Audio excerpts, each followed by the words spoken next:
Good morning, my fellow yogic travelers. I'm mighty glad to be alive today, and I hope that you are too. We're continuing in this week of male initiation tales. We're going on today with the Firebird, a Russian story. But first, I want to acknowledge that if you're listening to this, I'm assuming that you're honestly trying to live the very best life that you can. So, separate from whatever you think, I'm just telling you, recognize that your mere presence heals and blesses. You don't have to do anything other than just effortlessly be who you are. Using my terminology, I would say there's no lack in the divine mind. All lack is our failure to realize spirit at that point in our life. What we call delay is nothing but the failure to realize the power of spirit working in that moment. So, with that understanding, this is about the law of attraction. That which is like unto itself is drawn. So you have to not resist letting this in. More allowance, less resistance. Anything that you give your attention to activates that particular vibration. It's really that simple. And I talk about these things to practice in your mind, in your imagination, in virtual reality, where you're free to think and picture anything you want. And if you continue to put your attention into it, you make that the dominant vibration, and that becomes the point of attraction in your life. So you want to practice these feel-good thoughts or the power of positive thinking, however you want to frame it, until it becomes so normal that it becomes your dominant vibration relative to any subject that's important to you. Okay? Otherwise, you'll be blinded by your emotions, and then you won't realize that when you're in the grip of any emotion, whether it's joy or sadness or anger, it sets off a kind of magnetic attraction to you that you won't perceive anything else in the external world that's inconsistent with that emotion. So if there's a choice factor here, why not choose joy? Why not choose peace? Why not choose love and compassion and so forth? Anyway, that being said, let's get into our story for today. The Firebird. Once upon a time, not this time, but another time, and not in this place, but in another place, where there were broad forests, wonderful birds, animals roamed free. There was a young hunter who had a horse of power. Not like the horses of these days, but a horse of the old days, magnificent horse, a war horse, a horse with iron hooves, ones that our grandfathers rode against the enemies of spirit. They've been buried for a long, long time, but they say that at a certain point they will revivify, resurrect, they'll come back once again to do battle with the enemies of spirit. Or at least this is what my grandfather said, and his grandfather before him, and if they don't know, who does?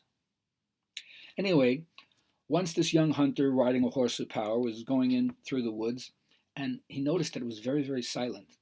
Just normally there's a lot of birds chirping, insects moving, but now it was very, very quiet. It was kind of strange, so he knew that something must be up. And then right there in front of him on the road was a single golden shining feather. And he knew there could only be one reason why that feather was there. It must have fallen from the fiery breast of the Firebird, the golden feather. And he thought to himself, whoa, that's fantastic. And he pondered, I wonder if I should take that feather and bring it to the king, because no one has a feather from the burning breast of the Firebird. But when he was pondering that way, his horse of power spoke to him and said, don't pick that feather up. If you pick that feather up, you will know fear. You will know sorrow. You will know trouble. And the young hunter thought, well, who needs more fear? Who needs more sorrow? Who needs more trouble? But then again he thought, but then the king might reward me tremendously, since nobody has a feather from the burning breast of the Firebird. Did you ever notice you have that opportunity to pick up that feather and whether or not it'll make a difference in the rest of your life? But he didn't listen to the horse of power. He got the feather, jumped up in the saddle and rode directly to the king's palace, walked right into the throne room, and said, "Your Highness, I present you with a feather from the burning breast of the Firebird." And the king was like thrilled because nobody has a feather from the burning breast of the Firebird. He said, "Give him gold, give him silver, raise him in station." But you know, a feather is not really an appropriate gift for a king. The whole Firebird would be an appropriate gift for the king. In fact, I require it of you. No, I demand it of you that if you can get the feather, you got to get the whole Firebird. And in fact, if you don't get the whole Firebird, only thing that you'll hear will be the sound of a sword separating your head from your shoulders. Are we clear? So off the hunter went, crying piteously, back to the horse. The horse says, "What is it, master?" "The king doesn't want the feather. The king wants the whole Firebird. And he told me that if I don't get it, he's going to chop my head off." And the horse of power, being a really great companion, didn't say, "Listen, we'll figure out something to do," or "Why don't we go to take a hot tub and relax," or "It's not so." No, he didn't say that. Instead, the horse of power said, "I told you so. But the trouble is not now. The trouble lies before you. And besides, too much grieving makes your heart a stone. So here's what I suggest. Tell the king you need 100 pounds of maize and some stout ropes, and we'll take care of everything." Well, he went to the king, and the king said, "Whatever you need." Gave him the corn, gave him the ropes. And then the horse of power says, "Here's what we're going to do. I want you to spread that 100 pounds of corn on this open field, and you hide in this tree with the ropes, and I'll just be meandering in the meadow as if I'm grazing." So that's what they did. And of course, the next morning, a tremendous wind shook the forest, bent the trees over, and all of a sudden, the hunter knew something was afoot. And then came the Firebird, flying over the field. And when the Firebird spied all the corn in the field, it came down and started to munch on the corn. And slowly the horse of power was just meandering around and moved closer and closer toward the Firebird. The Firebird didn't suspect anything, just another animal on the loose. And then when it got close enough, it used its hooves and pinned the Firebird's wings.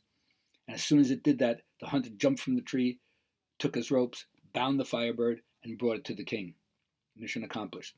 When the king saw the whole Firebird, he said, "Raise him in station, give him gold, give him silver, this is fantastic. But you know, now that you've given me the Firebird and proven that you're capable of doing something like this, I have another task for you. And that is, I seek to marry the princess Vasilisa, and you will find her at the edge of the world, where one landmass moves into another. I require that you bring her to me." No, in fact, I don't require it. I command you. No, I don't even command you. I demand you that you bring me Vasilisa. And if you don't bring Vasilisa to me, you know what's going to happen? The last thing that you will hear will be your head separated from your shoulders by my sword. Are we clear? He went back to the horse of power, crying piteously again. "Oh, what is it this time, master? Oh, now he wants me to get Princess Vasilisa under threat, like if I don't bring her back, he's going to kill me." "I told you so. Now you know what trouble is. Now you know what fear is. But the trouble is not now. The trouble lies before you. And too much grieving makes a heart of stone. So here's what I suggest. Tell the king that you want a beautiful tent and all this food and all this drinks to be able to lure her, and we'll go from there." So the horseman went to the king, said, "I need this and I need that." The king provided everything he needed, and off he went to the end of the world. So now we're going into the realm of desire that takes you beyond what you normally think happens on the land, out into the sea of the unconscious. And so he set up this tent that was beautiful, and the tent had embroideries with all the old stories on it, and he put out this beautiful repast of food and wine. It was so beautiful and beckoning. And then over the horizon came Vasilisa with 30 boats and all her swan maidens with her. But she had this beautiful golden boat. And when she saw this beautiful tent and all the repast that was set out there, it was very, very attractive. And so she rowed into the shore, and the hunter greeted her. They had a wonderful conversation, but I don't think that she was used to drinking this old wine. And in a little while or a long while or whatever time it takes in these stories, she felt very, very sleepy, and off she went. And immediately the hunter wrapped her up in a carpet, got up on the horse, took her back to the palace, unfurled her. King said, "Fantastic, unbelievable, raise him in station, give him gold, give him silver." And when Vasilisa woke up, at first she wasn't very, very happy with this being kidnapped, but then she realized she was in the king's presence, and she said, "All right, you want to marry me? I got one condition." "What's that?" "Anything. I need my wedding garment. If I don't have my wedding dress, I'm not going through with the wedding." Well, the king immediately looked to the hunter and said, "Do I have to tell you?" "Yeah. You better get on your horse, find a way to find that wedding dress, which is at the bottom of the ocean, and you bring it to me. And if you don't do that, do we have to go over this once again? The last thing that you'll hear will be the whizzing of a sword cutting your head from your shoulders. Are we clear?" Oh boy. Once again, the hunter went out crying piteously. And again, the horse said, "Told you so. You didn't listen to me. All right, but the trouble is not now. The trouble lies before you. And too much grieving makes the stone of a heart. So here's what we'll do. Let's go right out to the edge of the ocean and see what's happening." So off they went to the edge of the ocean. When they got there, the horse of power spied a crab walking on the sand, and he pinned it with his hoof. And the crab said, "Please, please, don't kill me. If you kill me, I'm sure I could. If you don't kill me, I'm sure I could be of service to you." And so happened that it happened to be the king of the crustaceans. So the horse said to it, "Well, we need the wedding garment that's at the bottom of the ocean. You going to help out?" So immediately he said, "Okay, for sparing my life, I'll help you." And so the king lobster made his own little lobster sounds, or whatever kind of sounds they make. I don't know. Have you ever heard a lobster speak? Me neither. Anyway, all of a sudden, all these crustaceans, crabfish, everything came out of the ocean to do the bidding of the king crab. And they went down and they brought up with tumultuous waves this casket that had Vasilisa's wedding garment in it. Immediately, the hunter hiked it up onto the horse, went right back to the palace, brought it out. Vasilisa says, "This is fantastic. I am ready now to get married, but I have one little caveat." And the king says, "What is it?" "Anything. I want the hunter boiled till he's dead." "Not a problem with that. So get a cauldron big enough to put a human being in it. Stoke the fires underneath that cauldron, and let's put him in there and get rid of him." Oh, now the hunter was really in for it. What could he do at this point? So right before he was about to go into the cauldron, he said to the king, pleading piteously, "Can I at least say goodbye to my horse of power? I've been through so much with him. He's guided me so well. As a last request, can I say goodbye?" King says, "Sure you can. Go say goodbye." So he went to the horse of power. At this point, the horse of power didn't say, "I told you so." He said, what did he say? "They're boiling me in the cauldron." He says, "All right, here's what to do. Don't wait for them to grab you by the arm and lead you over there. As soon as you get into the throne room, run yourself and jump into the cauldron." Well, at this point, what could he do? The horses guided him every which way correctly, and he thinks he's going to die anyway. So as soon as he got into the throne room, ran straight ahead and jumped into the cauldron. Down he went, up he came. Down he went, up he came. And after the third time, it kind of like burped him out. And there he was, not scorched to death, but alive, looking buff, burnished, more handsome than he was before. Everybody was astonished, especially the king.